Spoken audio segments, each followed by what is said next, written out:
وكده الطاجن بعد ما طلع من الفرن. والسلام عليكم ورحمة الله وبركاته، نشوفكم في فيديو تاني ان شاء الله. اللهم صل وسلم وبارك على سيدنا محمد. ازيكم يا حبايبي، عاملين ايه؟ ان شاء الله النهاردة هنعمل معمر. جبت 4 كوبايات رز و5 كوبايات لبن. وان شاء الله هنعمل طاجن معمر.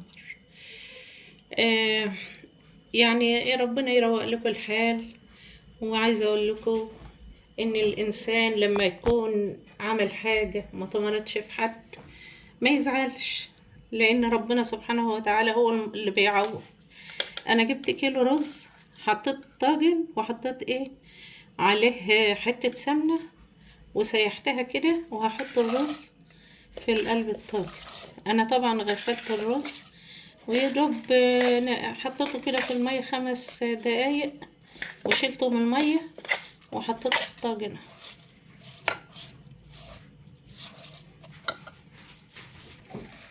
هنحط الكمية كلها في قلب الطاجن ونحاول ان احنا نحط بعد كده عليها اللبن.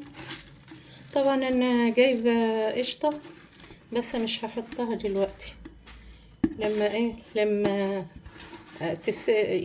تنشف كده هسويها في الفرن. انا مولعه الفرن دلوقتي قبل ما احطها، وان شاء الله على ما تستوي نص سوا اقوم مطلعاها وحاطه القشطه. نفرك كده الرز وهنحط اللبن.